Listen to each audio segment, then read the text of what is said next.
Welcome to Witch Talks, a series for spiritual seekers, witches, and enlightened souls. I'm Hannah the Suburban Witch, an intuitive tarot reader, astrologer, and eclectic witch, and I hope you're ready to get up close and personal with your favourite witches. Before we begin today's episode, I'd love to let you know about a little something I've been cooking up in my cauldron. In February 2022, I am releasing a course in the art of psychic divination through the Afterlight Institute. There will be a link to learn more in the description for this episode, and I'd be thrilled to share my knowledge with you. In this episode, I'm chatting with Leslie Linder, a witch, priestess, and fellow vegan. She has a master's in divinity through Vanderbilt University and is ordained by the Temple of the Divine Feminine. She is the author of the book Witchcraft, Magic for the Independent Witch. I'm so looking forward to sharing more of Leslie's work and wisdom with you today, so let's get into it. Here is a quick content warning before we start, as the topics that we're covering today may be triggering for some listeners. These topics include intimate partner or domestic violence, and I urge you to tread carefully or skip this particular episode if listening may cause more harm than good. You know yourself best. If you are experiencing domestic violence in Australia, please call 1-800-RESPECT, which is 1-800-737-732, or in the USA, 1-800-799-7233. Leslie is joining us all the way from Maine in the USA. Hey, Leslie, welcome to the show. Hi, thank you so much for having me and welcoming me. It's wonderful.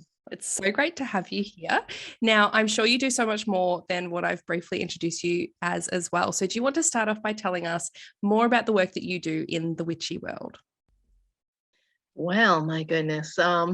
As I'm sure it is for many of your listeners, my spirituality and my craft is really intrinsic to who I am. So I'm always learning myself how it's informing my life. I am an eclectic witch, and I've learned heavily from Wicca. I kind of consider myself neo-pagan because I like a broad umbrella, and I like to learn from a lot of different sources. And I did study religion with the thought of becoming a Christian minister like my father back in the day.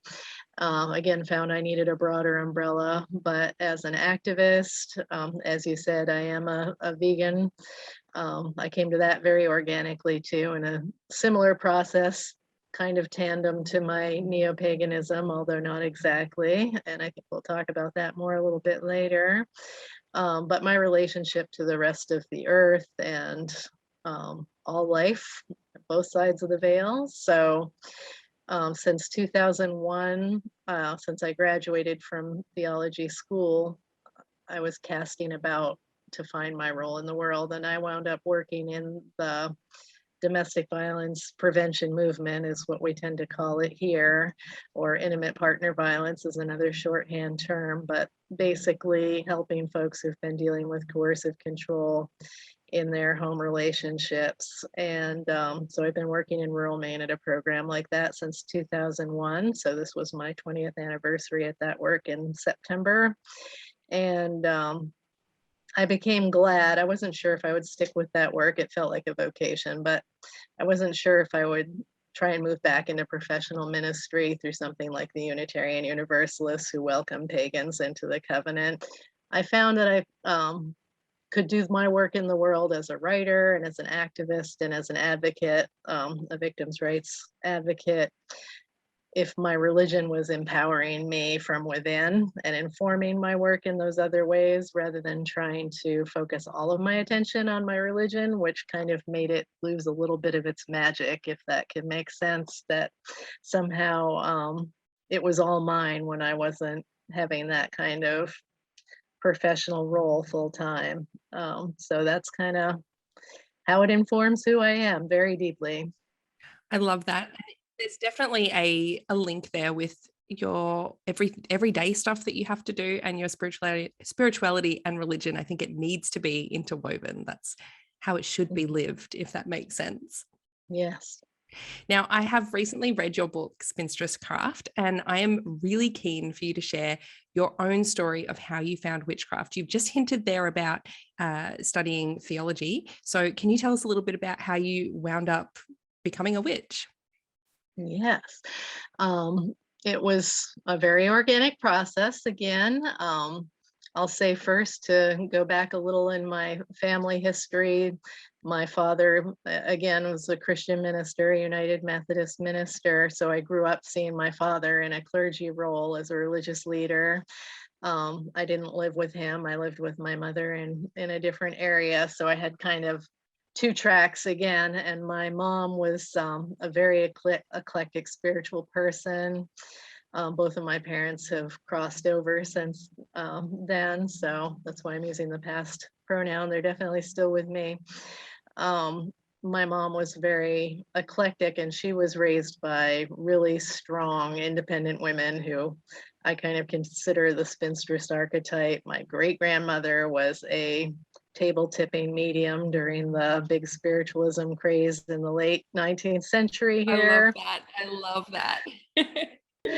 Yeah, definitely. And my grandmother raised my mother kind of more along those lines. My grandmother did not attend church, which was very shocking to folks in small town Maine in the 40s when my mom was born. They were kind of slightly on the fringe of society there in a way. And my grandmother was fiercely independent, and my mom remembered being taken by her mom and her aunties to a spiritualist camp where they would hear readers and partake of different forms of divination and eclectic spirituality. So I come from that. On the women's side, interestingly enough, since I'm practicing woman empowering spirituality, but also from the noble dedication of professional ministry also in Christianity and other religions that are considered more book traditions and big global traditions. So I saw the ministry as an act of public service and intellectual curiosity.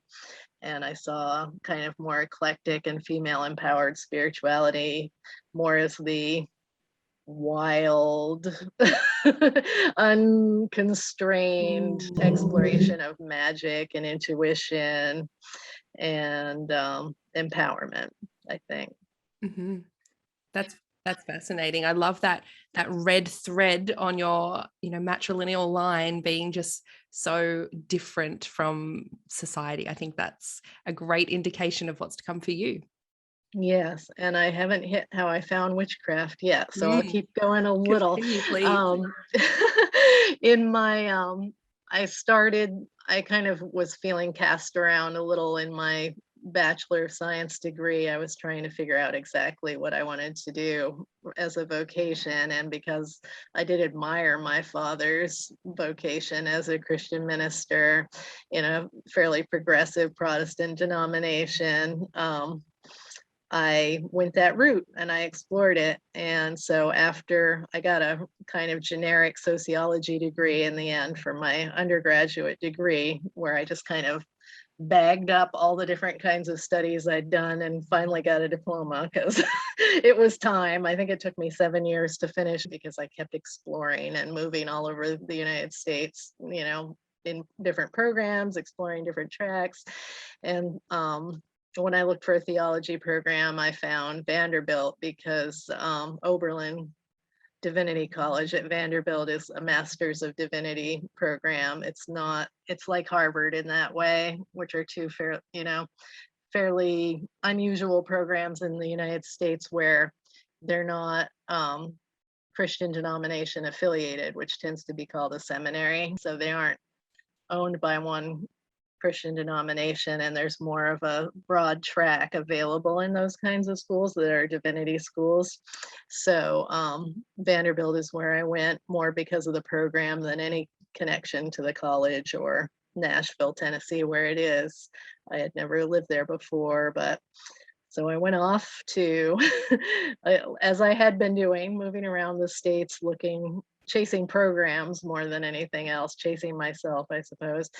And we call it work study when you're studying in college here. And as part of your financial aid, you can work a job at the university. And one of the jobs I had was at the Divinity School Library. So it's a really impressive collection in the Vanderbilt library overall that's only theology books, only religious books. And books on those topics. So I was doing my job, shelving books one night, and that's how I found myself in this little tiny section with a little label on it with the white tape and the black letters, women's spirituality. And I was like, what on earth is this? Because I was kind of feeling like a round peg in a square hole, or whatever the analogy is, not quite fitting in. I think it was, again, my roots and my intellectual and spiritual curiosity and the two different sets of ideas and concepts that brought me to the religious quest didn't quite put me in a category with many of my peers who came in really, really firmly rooted in a very specific, mostly Christian tradition, where they were just purely looking to get to the pulpit, and in some cases to academia. But I was still trying to really find myself. And when I found the women's spirituality section, we're talking like Rianne Eisler, Chalice and the Blade type of stuff, or Z Budapest was in there, kind of shockingly that they put somebody so like, Dianic in that section. Let's see, Carol Christ, those there was a little bit of Starhawk, or fictional work mostly, not her straight up Wicca. So they were in there, and I just started pulling them out and reading them one after the other and getting more and more excited, and suddenly found like the round hole for the round peg, kind of like, oh my goodness, this is what I am. And being kind of young and naive, I thought, well, this is in the Divinity Library because it's an accepted tradition in this big university, and I'll go running into my classes and say, this is what I am. But it wasn't quite so simple. I encountered a lot of, I don't know if I want to call it opposition, but kind of most of the teachers in those kind of programs are pretty dismissive of those concepts of Maria Gimbutas's work about women goddess traditions. And how do we interpret the goddess figurines that get unearthed through archaeology digs? Are they, all sorts of, kind of dismissive of the writing of folks like Maria Gimbutas or Rhiannon Eisler, that it's too fringe, it's too new, you can't prove it, quote unquote. These could be pornography, they could be, like girly mud flaps on trucks. Just because there are millions of them in the United States doesn't mean it's a religious cult. So there were all sorts of kind of ideas that kind of swatted me down a little, but I have just enough of that matrilineal independent streak that just made me dig my heels in even more and be like, nope, this is what I believe, and this is what I'm doing. And so that was my journey in divinity school. I even went on a biblical archaeology dig in Israel and learned about archaeology and how really it's very subjective how the academics interpret what comes out of the ground. And it was kind of shocking to me and opened up my view even wider. So I was pretty thoroughly like shaken in any solid footing in a mainstream Christian denomination, to the point where I would want to take a pulpit and be a religious leader in any one tradition like that. So I came home to Maine and just started working jobs. But I found my vocation at the domestic violence movement, and I think I already touched on that. And I found Kay Gardner's Temple of the Feminine Divine, her Iceum Musicum in Bangor, Maine. And if folks are familiar at all with Kay Gardner, she was a wonderful musician. She did a lot with sound therapy, and started the temple in Bangor. And she had been ordained in Ireland by the Fellowship of Isis, another kind of neo-pagan group, and they let us hive off and kind of sponsored us. So I was technically, I think, ordained by them too, or under their auspices, because Kay started our temple and she has passed away since. But that's where I was ordained as a neo-pagan priestess and found a community locally to do that. So that's some of my journey, not all of it, because I did study a lot, as I'm sure a lot of folks do when you're finding this tradition, and kind of organically, again, find books or teachers or groups and gather information and see where it takes you, which I think is one of the most exciting parts of what I call neo-paganism or witchcraft.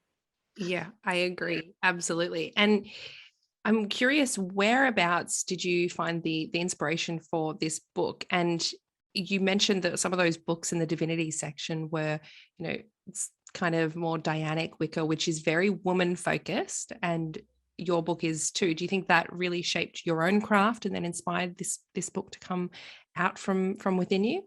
So one of the first, besides Z Budapest and Starhawk, who were both doing a lot of woman identified or feminist stuff, a lot of politically informed work, mostly in California, those two. And another one was Shekinah Mountain Water. And her book, Ariadne's Thread, was one of the, and I mentioned this in early parts of my book.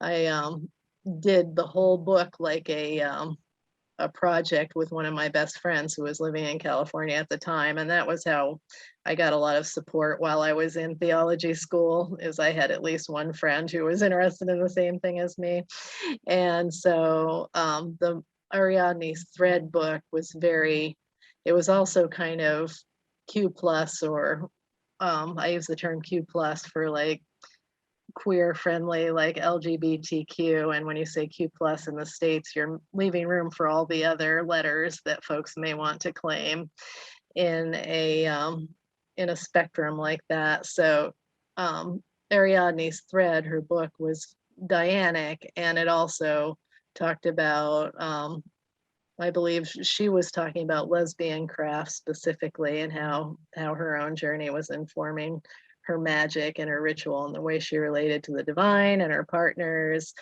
and all of that. So in those early stages of my learning, I just saw this as a really inclusive religion, and some place where there was room for women and men, and for folks who wanted to identify in other ways. As I don't think we were more talking in the 90s as much about Q plus and transgender identities and the rest of the spectrum, non-binary, any of that. But I did, as I read and I learned, I also encountered criticism that a lot of neo-paganism was too polarizing, and it was like there's male energy and there's female energy, and there have to be both, or the battery won't light, or the battery won't run without a man or a woman. Very binary, can't it? It's very Yes. black and white. And one criticism that has been out there of Dianic witchcraft in particular is the woman focused, but very womb focused. Like, you can't practice if you don't have a womb, which is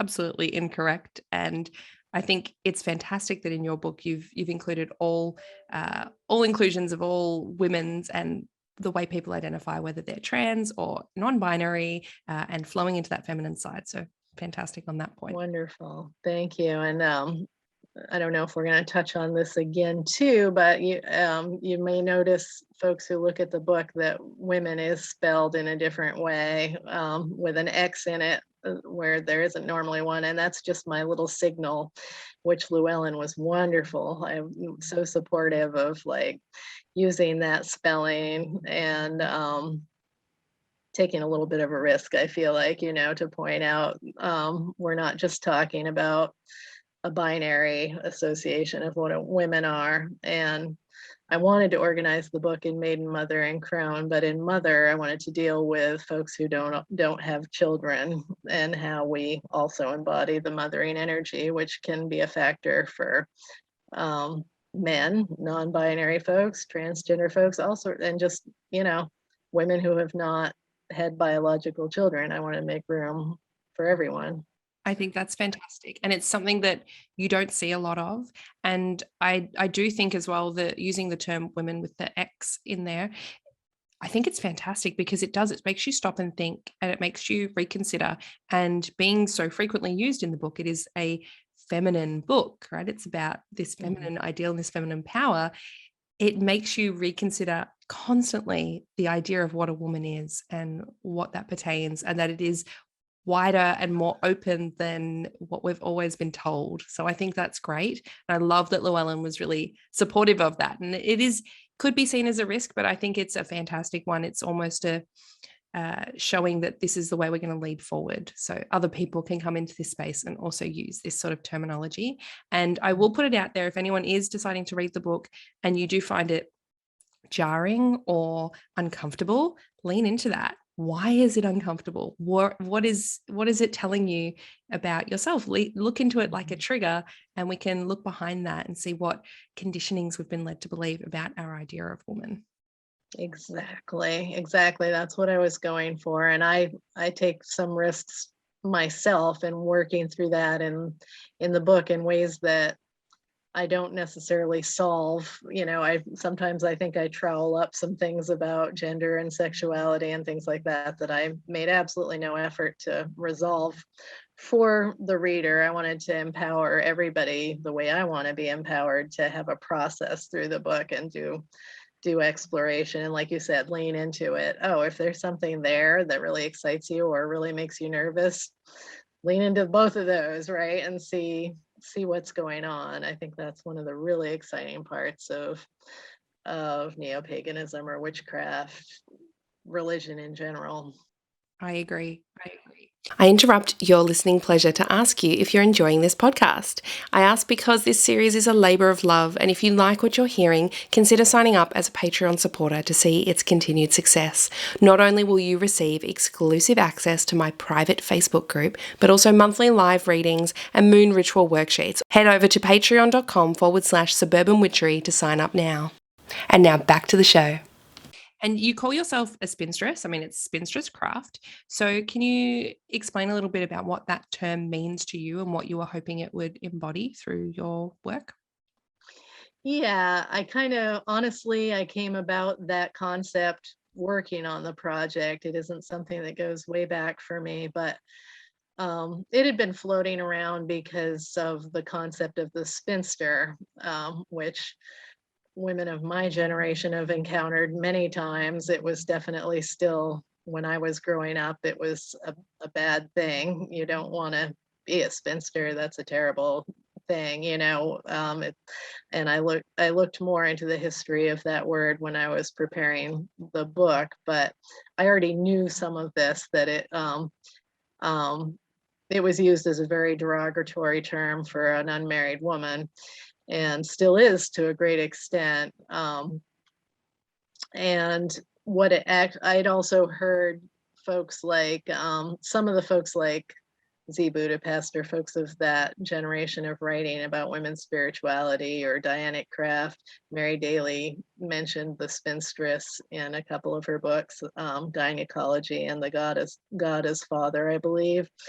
And she had an idea also of it, the weaving and spinning, like the fates, or you hear so much mythology when you're looking at old world religions and mythology about the weaving and the magic of weaving, which is so often performed by goddesses in the lore of history, since it was women's task so often. And an interesting cultural factor, like coming up through the Industrial Revolution in the 19th century in Western culture, the spinstress was a profession. It was just a job. It was, but because it was women who were going during the Industrial Revolution, there were becoming factories for doing things like textile work, whereas they used to be, you spin it at home from your sheep or whatever, then there were women employed in factories and earning money, right? So they were like career girls. They were independent, whether they were earning for their family, whether they were a girl that their family put out to work or whatever, they were earning income by being spinsters. And that was just a technical term for their job. But the fact that they were independent and they were earning money started to gather stigma. And that's where that term spinster came from, as women who did that job were able to live without getting married. But there had to be some stigma put around that to keep too many women, I think, from going out. I think that was a big factor. And so that's where that comes from. It's kind of running tandem track with Old Maid. It's the same kind of idea. And I think I mentioned in the book, if it was a part that got left in, that I working at the Domestic Violence Project, folks donate games and toys and things like that to our programs. And that once I was at work and I found this card deck that was called Old Maid, and it had all the pictures that were caricatures kind of making fun of spinsters and old maids, making them look, dowdy and not attractive and bitter looking or just comical, like, look at her. She didn't succeed somehow as a woman because she didn't get married. And I was like, what is this doing in a domestic violence program? We were built by feminism. We were built by women housing and supporting and helping each other in the 1960s and 70s. We're grounded in feminist grassroots activism, and of all places, how would this end up here? And it was by people not thinking critically about what that term meant. And so I literally just changed the word to spinstress so I could, again, kind of like the spelling of women, to like cue people like, this is not that. I want us to look at it in a new way. Mm-hmm. Yeah. And I think you've done that, and you've woven, excuse the pun, you've woven a very very beautiful idea and storyline through it. And I loved the start of the book. You take everyone through almost like a guided visualization of meeting the fates, and they're weaving these threads. And it was just this beautiful idea. And just forgive everyone out there who hasn't read this other book I'm about to mention.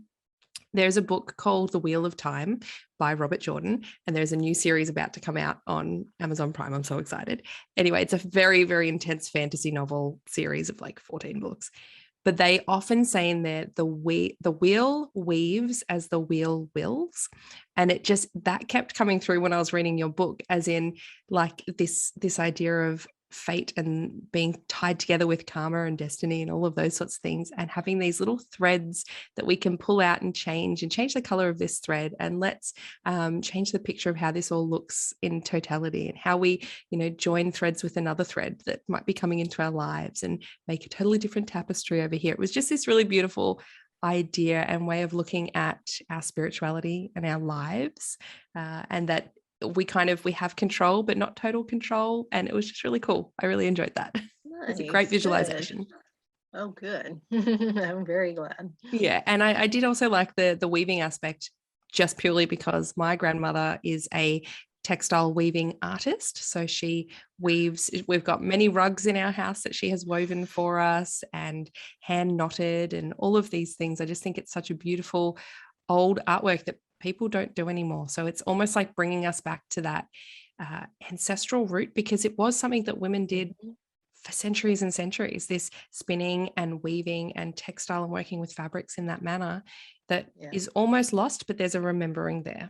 I think this back to the forefront. Yeah, the beauty, like you're saying, the nuance and the skill, which gets so often diminished in things that have been seen as women's work, quote unquote. But right. It's hard. It is hard work, and it's hard on the body as well. You wouldn't think that, but my nana has tried to get me to do it. And I sit there on this hard little chair and leaning over, throwing the little shuttle through each one. And I'm like, oh, this is tiring, Nana. This is so hard to do. Upper arm workout. You could start selling it as like cardio or sculpting, or and then it'll catch right back. And you gotta think about it as well. There is so much thought process behind the patterns that are woven in there. So yeah, it's an absolute skill, definitely.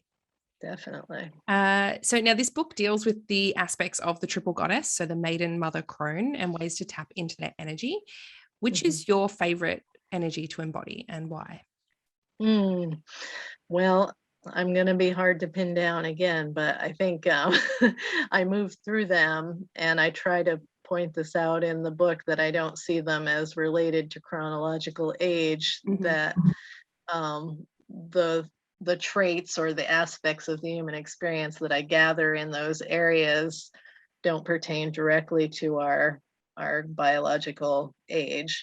So like the maiden energy is more about self-discovery and intuition and adventure and independence, kind of the playful energy of youth, but that we can reclaim at any time in our lives by picking up or starting an interest that really empowers us and gives us that spark. So with mothering, and again, I wasn't basing it on the biological bearing of children, at least not exclusively. So it had to do in my section with creativity and nurturing and protectiveness, how we protect the earth, how we protect our neighborhoods, how we protect our own lives, how we engage in activism or art, because we are bringing things to the world that benefit others at the same time that they fulfill our lives. So to me, that was the mothering energy.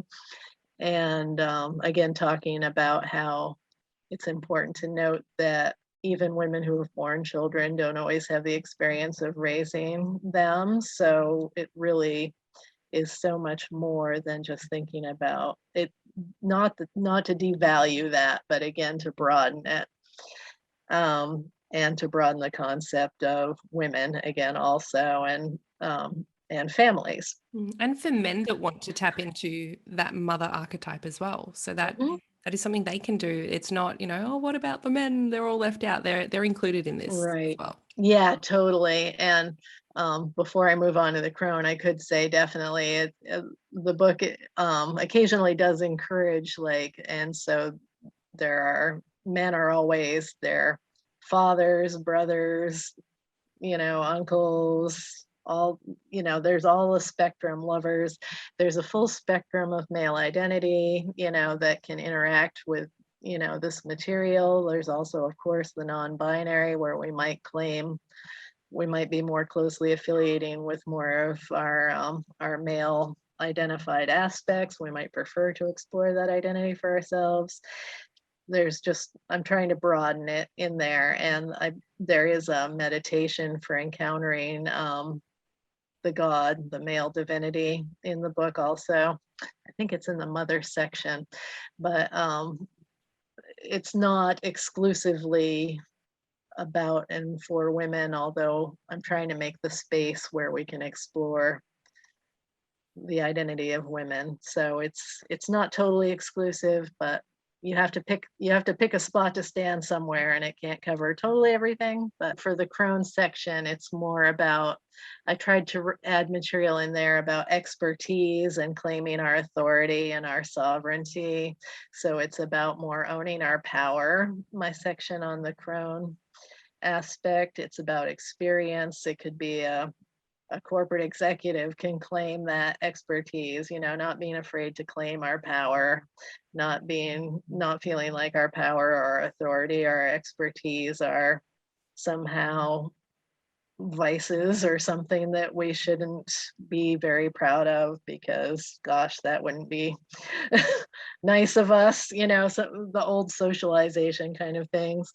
And my material about magic and more like divination and occult is in that section, because it felt like that was another place of coming home, a place of sovereignty, and really coming home to ourselves and to closing cycles, starting new cycles. There is material in that section about death and dying and experiencing grief. So I liked as well that you included ancestral work under the mhm. crone. Yeah, there's some work on working on consecrated ground, tending graves. That's a big tradition in Maine and in New England, where I live. Is I was raised to go out and like scrub the tombstones and plant flowers and really tend graves at a certain time of every year. May, in Memorial Day weekend, everybody would go out and tend to their ancestors and make sure, or even to strangers like veterans, make sure graves are tended. So I love so, that. I love that. We don't really have any traditions like that here in Australia, at least not that I've been a part of, but I think it's really beautiful. So it may be as as life goes on and gravestones appear in our family, which is a horrible thing to think of.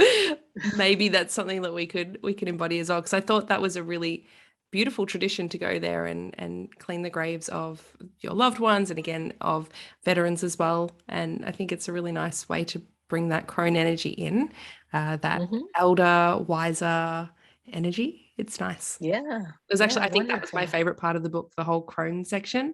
Even though I'm probably in my mother archetype, I've just had a baby, like that physical mother archetype.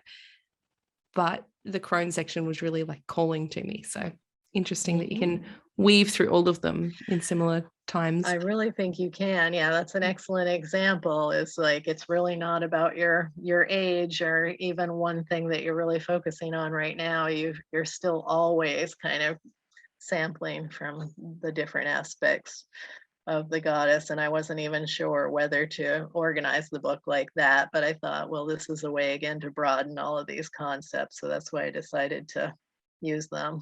I think it's a good way to section it as well and gives it meaning towards those areas. And you've included a lot of spell work as well in each of Mhm. them. And they just kind of make sense with how they're sat. So it's good. I found like the maiden aspect right now not calling to me. So I kind of like flicked through that quite a lot.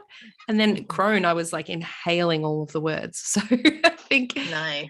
people might find that. And then at another section of my life, I might flip back and go, oh, now I want to get into this maiden stuff a little bit more. So Yes, we should note that the maiden section has a really nice chapter on sex and sex magic, though, that I think can also apply to all the different chronological ages of our lives. But it was where I chose to put it, um, because of that whole aspect of adventurousness and exploration and finding ourselves. But if you want to learn about the ancient history of sex toys and how to consecrate them for ritual and just really empowering yourself, again, outside the spectrum, there's a ritual for coming out. There's different stuff in there to try and be inclusive, but really empower us to think about sex and sexuality and the magical aspects of sex as well as the spiritual. I love that. I've got a very popular blog post which is on crystal pleasure wands or crystal dildos, and so I love when I see other women out there in the world talking about these parts of ourselves, our sexual sides that are often they're often covered over or hide that, or it's shameful, and there's all these thoughts and fears around it. It's like, no, it's fine, that's a part of us. It's a basic human need to have a sexual side unless you're asexual, but touch and pleasure through touch is totally normal and fine. And I love the use of things like crystals.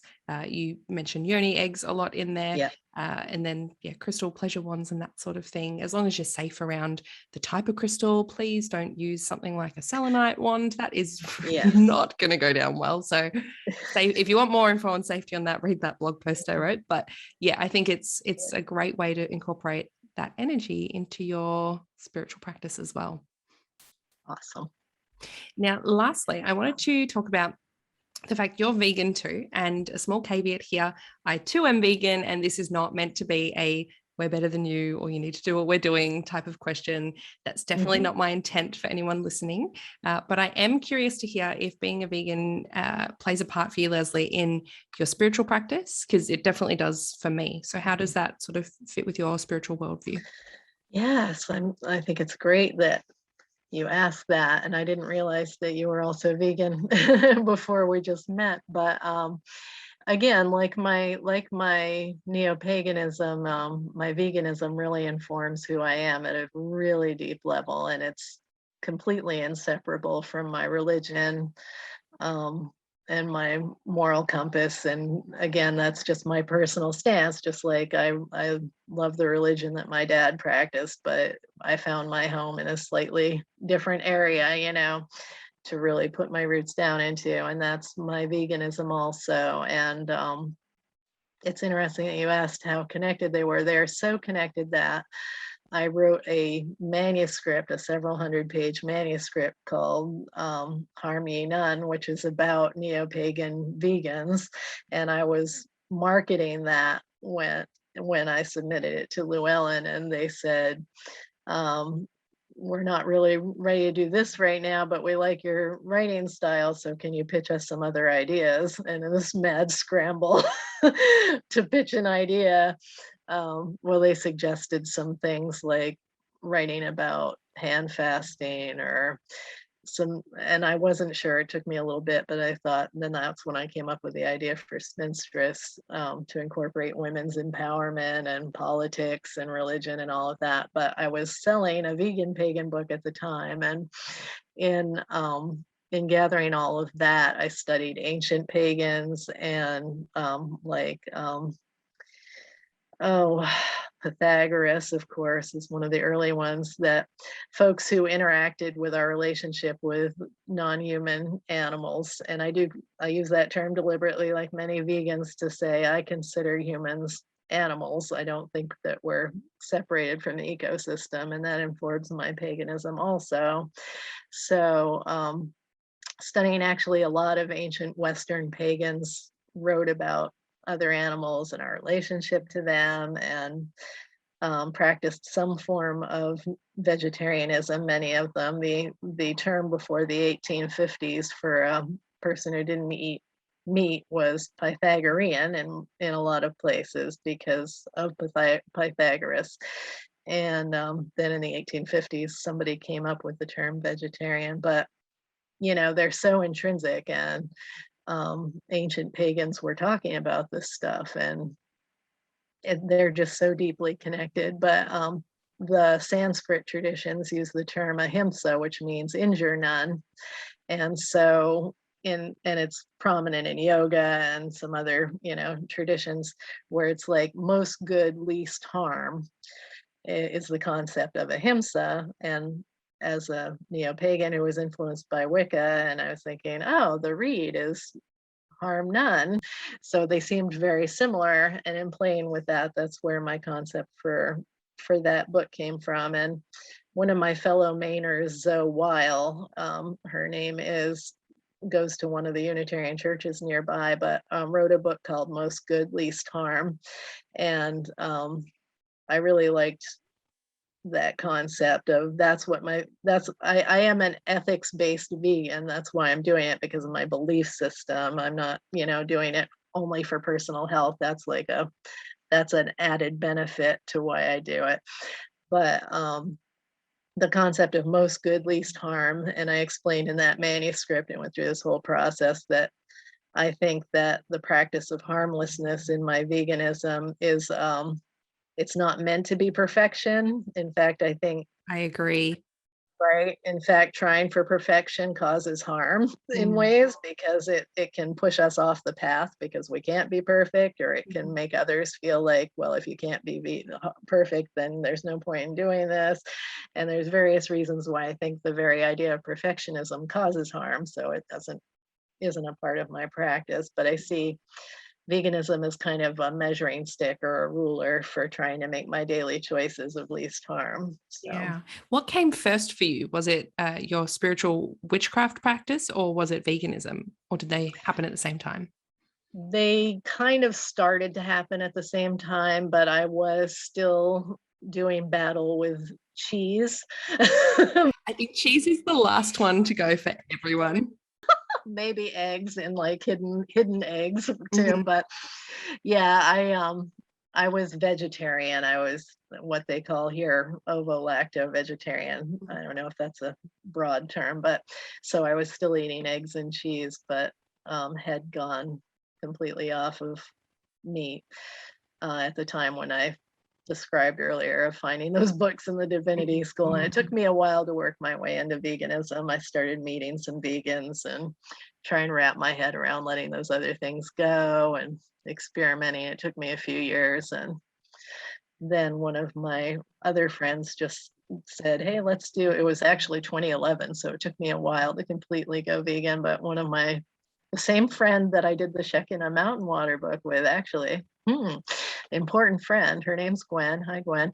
And so she was like, let's do the vegan challenge. I don't know if it was PETA. I mean, sometimes an animal advocacy group will try and help people by putting out a booklet and some recipes and say, try going vegan for a month. And she was like, let's do that, because she knew I was interested in, I'd been moving in and out of that and experimenting with cookbooks. And I was like, oh, when do you want to start? And she was like, I started 3 days ago. So I dropped everything. I went running to the store and started buying everything that they said was vegan because I thought I had to try so hard. But I gradually learned that so many things we eat already don't have animal products in them. And I love accidental vegan stuff. I love right? Oreos, accidentally vegan. I love it. Yes.